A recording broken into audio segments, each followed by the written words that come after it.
এই যে বিপুল পরিমাণে অস্ত্র দেখতে পাচ্ছেন, এই অস্ত্র কয়েক ঘন্টা তল্লাশিতে উদ্ধার করেছে সিবিআই সন্দেশখালী থেকে, যার মধ্যে একটি দেশি রিভলভার রয়েছে, এছাড়াও একটি পুলিশের রিভলভার রয়েছে, একটি দেশি পিস্তল রয়েছে, এছাড়াও প্রচুর বুলেট বা কার্তুজ উদ্ধার হয়েছে। একই সঙ্গে দেখতে পাচ্ছেন যে বেশ কিছু নথিও উদ্ধার হয়েছে। 120টি 9mm বুলেট উদ্ধার হয়েছে এবং যে নথি উদ্ধার হয়েছে সেখানে শেখ শাহজাহানের ছবি দেখা যাচ্ছে, অর্থাৎ শেখ শাহজাহানের ছবি দেওয়া আইডি কার্ডেরও হদিশ পেয়েছে সিবিআই। বেশ কয়েক ঘন্টার অভিযান চালানো হয়, সেই অভিযান চালিয়ে বিপুল পরিমাণে অস্ত্রশস্ত্র উদ্ধার হয়েছে, যার মধ্যে বিদেশি অস্ত্র রয়েছে, কার্তুজ বা বুলেট উদ্ধার হয়েছে। .45 ক্যালিবারের 50টি কার্তুজ উদ্ধার করেছে সিবিআই। ফলে সব থেকে বড় প্রশ্ন হচ্ছে যে এই বিপুল পরিমাণে অস্ত্র এলো কিভাবে, কে বা কারা সেটা কোন উদ্দেশ্যে লুকিয়ে রেখেছিল। আমি সরাসরি নিউজ রুমে নিয়ে যাব, অমৃতা আমার সহকর্মী সেখান থেকে রয়েছে। অমৃতা, একেবারে সেই প্রশ্ন তো রয়েছে, তবে একই সঙ্গে কি কি উদ্ধার করা হলো সেই নিয়ে আমরা আরও জেনে নেব। অতনু হালদার আমাদের প্রতিনিধি রয়েছেন সরাসরি নিউজ রুমে আমাদের সঙ্গে। অতনু, যেরকম একাধিক আগ্নেয়াস্ত্র উদ্ধার হয়েছে, একই সঙ্গে প্রায় 350 রাউন্ডের কাছাকাছি কার্তুজ, এবং যেটা কিছুক্ষণ আগেই তুমি জানাছিলে যে শেখ শাহজাহান সম্পর্কিত বেশ কিছু গুরুত্বপূর্ণ নথিপত্র উদ্ধার হয়েছে, কি কি উদ্ধার করা হলো আজকের এই অপারেশনে? দেখো, তোমাকে যেটা বলি যে তুমি নিশ্চয়ই জানো যে শেখ শাহজাহানের বাড়িতে গত 5 জানুয়ারি যখন ইডি রেড করতে গিয়েছিল এবং গিয়ে সেখানে ইডি অফিসারদের রীতিমতো মারধর খেতে হয়, সেই ঘটনার তদন্তভার পরবর্তীকালে সিবিআইয়ের হাতে তুলে দেওয়া হয় আদালতের নির্দেশে। এবং সিবিআই সেই ঘটনার তদন্ত করতে বেশ কিছু ইনফরমেশন পেয়ে আজকে সেই ঘটনার তদন্তে পৌঁছে গিয়েছিল সন্দেশখালীতে, এবং সন্দেশখালীতে গিয়ে তারা দুটো জায়গায় রেড করেছে। এবং সেই দুটো জায়গায় যে রেড করেছে, এই দুটো জায়গায় যেটা স্থানীয় সূত্রে জানা যাচ্ছে, তার মধ্যে একটা হচ্ছে স্থানীয় এক তৃণমূল নেতা, তিনি সন্দেশখালী স্থানীয় তৃণমূল পঞ্চায়েত সদস্য, তার ভাইয়ের বাড়িতে রেড করতে গেছিল, অর্থাৎ তৃণমূল নেতার আত্মীয়ের বাড়ি একটা। এরকম মোট দুটো জায়গায় আজকে সিবিআই রেড করে।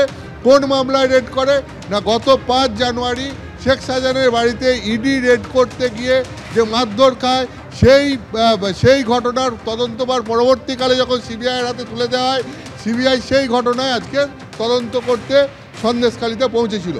সেখানে গিয়ে রেড করে, তুমি জানো যে সিআরপিএফকে সঙ্গে নিয়ে সিবিআই সেখানে গেছিল, এবং সেখানে গিয়ে রেড করে এখন পর্যন্ত যেটা সিবিআই সরকারিভাবে জানাচ্ছে যে সেখান থেকে মোট তারা 7টি আগ্নেয়াস্ত্র উদ্ধার করেছে এবং 348 রাউন্ড বিভিন্ন ধরনের কার্তুজ উদ্ধার করেছে।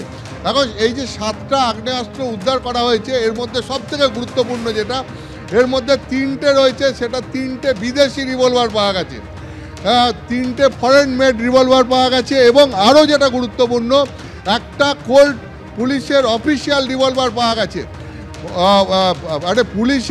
পুলিশ সরকারিভাবে যে রিভলভার ব্যবহার করে থাকে, কোল্ট রিভলভার, সেই রিভলভার পাওয়া গেছে। সিবিআই তাদের প্রেস রিলিজে অফিসিয়ালি লিখছে। এবং সেই সঙ্গে সঙ্গে আর কি পাওয়া গেছে, সেটা হচ্ছে তুমি যেটা দেখছিলে যে ইওডি রোবট দিয়ে একটি থলে নিয়ে গিয়ে সেখান থেকে বেশ কিছু বোমা ছিল, তার মধ্যে সেটাকে নিষ্ক্রিয় করার কাজ চলছে, অর্থাৎ বেশ কিছু দেশি বোমা উদ্ধার করা হয়েছে। কিন্তু এর মধ্যে সবথেকে গুরুত্বপূর্ণ হচ্ছে যে এই যা উদ্ধার হয়েছে তার মধ্যে যেরকম 3টে বিদেশি রিভলভার রয়েছে, ঠিক একইভাবে একটা পুলিশের ব্যবহার করা অফিসিয়াল রিভলভার রয়েছে। এখন স্বাভাবিকভাবেই প্রশ্ন উঠছে, পুলিশের রিভলভার এলো কোত্থেকে? তাহলে এটা কি পুলিশের লুট হওয়া বা ছিনতাই হওয়া কোনো রিভলভার, নাকি পুলিশের থেকে পাওয়া কোনো রিভলভার?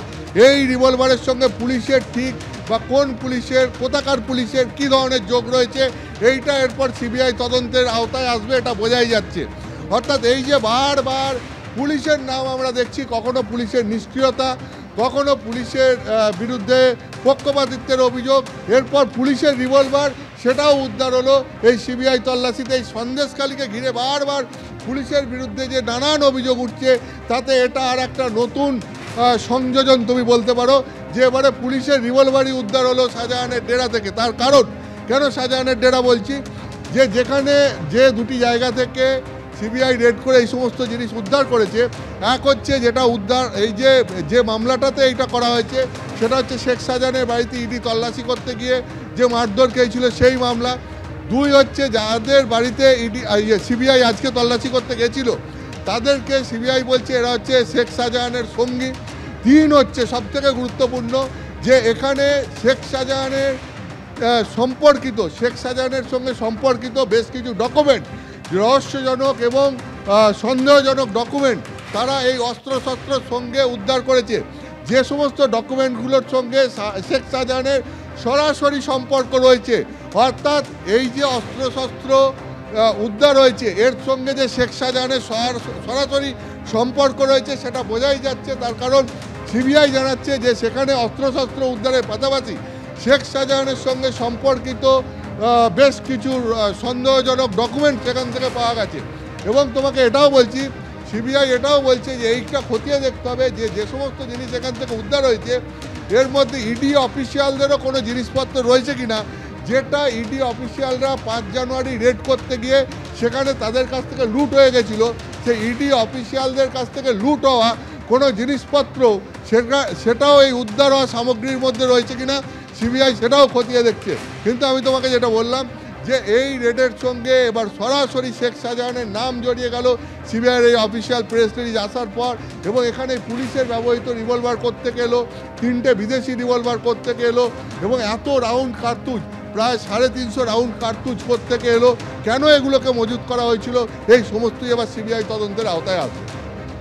একেবারেই 7টি আগ্নেয়াস্ত্র, যার মধ্যে 3টি বিদেশি, একটি দেশি রিভলভার এবং পুলিশের ব্যবহার করা একটি রিভলভার রয়েছে। একই সঙ্গে প্রায় 350 রাউন্ড কার্তুজ উদ্ধার করা হয়েছে।